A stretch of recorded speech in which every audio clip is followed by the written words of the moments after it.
So today I thought it'd just be a good time to go over chapter 1081 of One Piece, go over the power scaling, go over how it progresses the plot, go over how much I liked it, just like go over the chapter in general. And yeah, since I love One Piece so much, I might as well, you know. So at the start of the chapter, right, we see a nice big color spread that Oda drew for us. Nothing too special. We just see the straw hats laying around, blowing bubbles. Like, it looks pretty pleasing to the eyes, right? Maybe Bubbles have something, like, to play in the plot later, because we know Oda actually, like, lays down hints for us in these color spreads. Maybe the BF 37 has, like, something to do with the plot, because we know that, like, the clothes that Frankie wears, hints to us a lot. Yeah, but the actual chapter starts out, right? It starts out with Garp landing after we see the galaxy impact, right? He lands on the ground, says, "Oh fuck, that was pathetic as shit. I've really lost my touch." After he scared like all of the fucking Blackbeard pirates, then he conquers Hawkies. All of the Blackbeard's pirates that were on the ground, all the fodders, they just pass out from Conqueror's Hockey. Then after that, we see all of like Garp's disciples and Garp himself. They're all just hanging around. They're like, "Oh, well, we got Kobe." Garp's disciples are a little jealous that Garp called Kobe the hero of the Marines and the future of the Marines. And yeah, they're just a little jealous, but it's all just like jokes. One Piece likes to throw humor into their chapters. Um, then we just see some of Garp's disciples get frozen, and Kuzan is just standing there. Garp doesn't understand what's happening, and he's like, "What are you doing? Hurry and unfreeze my disciple."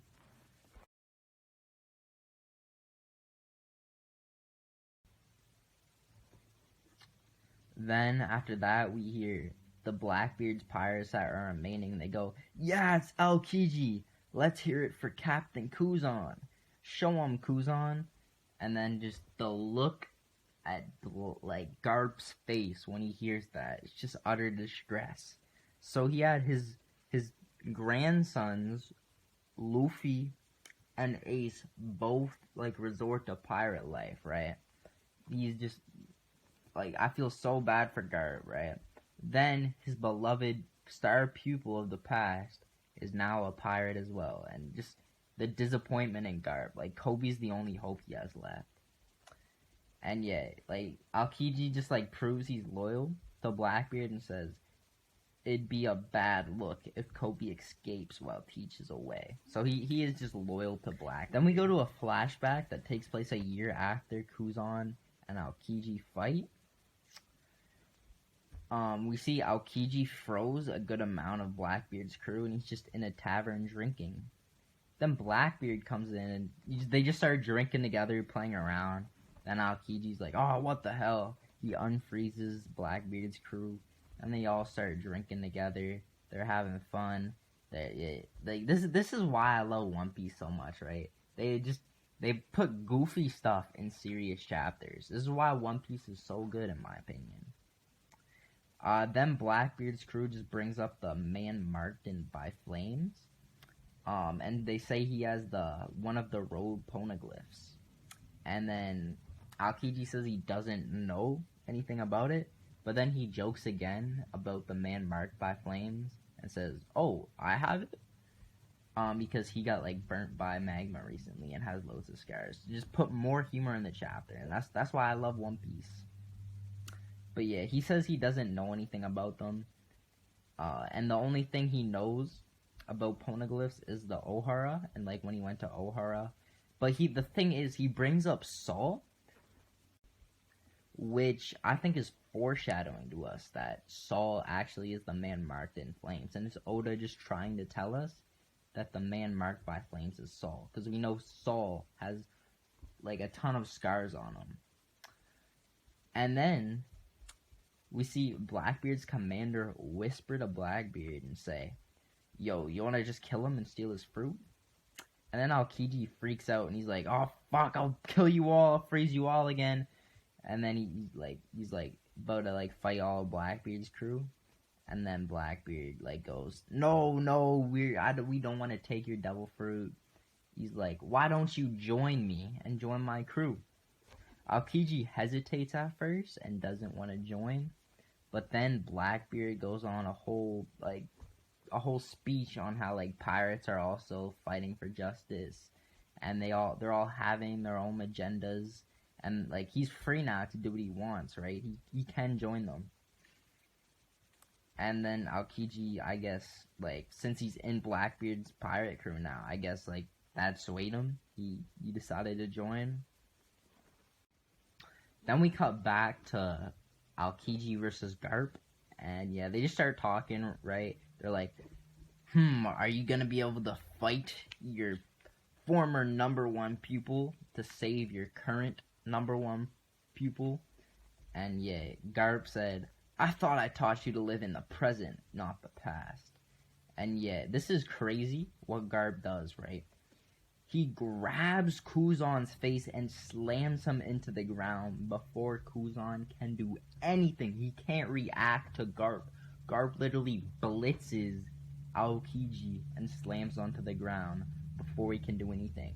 And I'm so happy because this puts an end to all the Admiral agenda, right? Who argued that the Admirals are stronger than Roger and all that bullshit. Now we skip over to low-key. This might be my favorite part of the chapter. I don't know. It's either this chapter was just all around great. I can't pick a favorite part of the chapter. It's all around great. We got cut over to Blackbeard versus Law. We see Law's submarine sinking into the ground. Bepo and Law both just like laying on the ground, knocked out. Blackbeard thinks they're unconscious, right? Blackbeard's just laughing on top of them. So Blackbeard just beat Law, like, without that much struggle. People are saying that, like, oh, look at the blood on his face, he struggled with Law. This is dumb, because we see the context to, like, how Blackbeard got that blood on his face beforehand. There's literally just a little bit of blood from actually a Duran egg attack, so it doesn't even scale to Law's attack potency.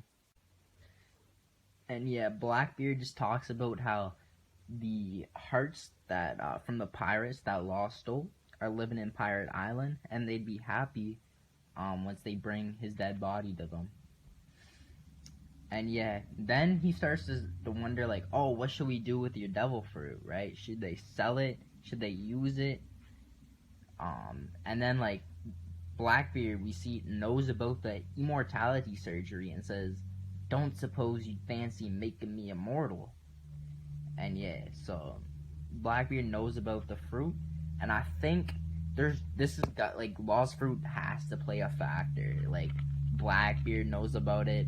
And they wouldn't just make that fruit be able to make you immortal if it wouldn't play any, like, relevance within the plot, right? So, like, Law's fruit has to, like, come in very, like, a lot of importance in the future. But then we see, because of the pill that Chopper gave Bepo in Wano, right, that can possibly force a Sulong, Bepo goes, keep your paws off him.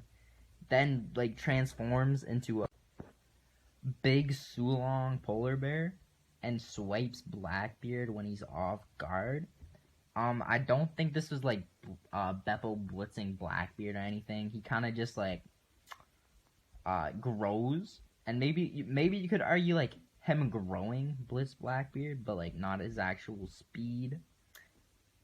Because it's just weird to argue that he blitzed Blackbeard because he just retreats afterwards, and if he was that much faster than Blackbeard, he would just, like, beat Blackbeard. So I don't think this is a blitz. I think, like, if anything, you say the growth blitzed him, but his actual speed doesn't. But yeah, we see him actually able to swipe at Blackbeard, and it possibly made him bleed. We see there's blood in the air. We don't really know who it's from, but it's possible. I really want Bepo to be strong, so hopefully he made him bleed. And yeah, we just see Bepo like grab Law, retreat. Sadly, he had to leave the rest of the Law pirates behind, and to like save with his captain. And they like as he's leaving, he goes, "Please don't die." And yeah, it like Trafalgar Law and the Heart Pirates were defeated, and an editor's note at the bottom says it was a humiliating retreat. So Blackbeard just utterly slammed them. So yeah, I really like this chapter, right? I really like Garp. We're finally getting to see him fight. We put an end to some like dumb agendas, right? The Admiral agendas. The old characters don't get weaker agendas. That's pretty cool.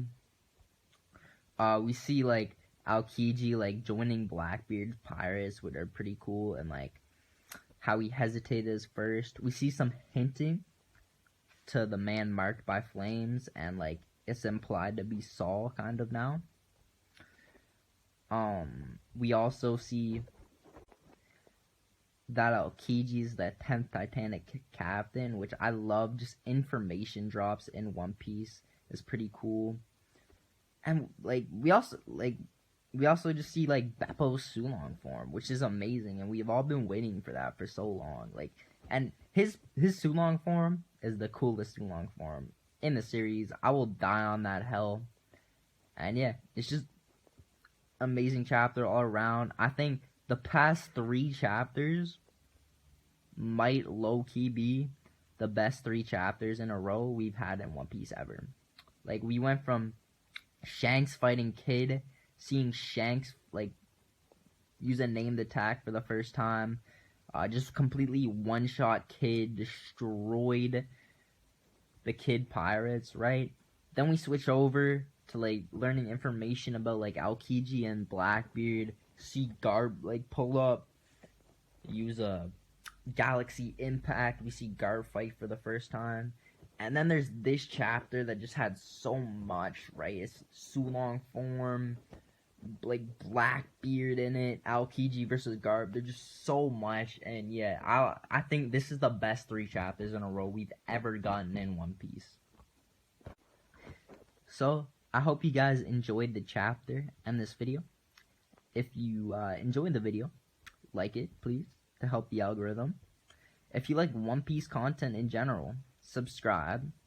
Trying to get my subscribers up. It would really help a lot, and I very much appreciate it. Thank you.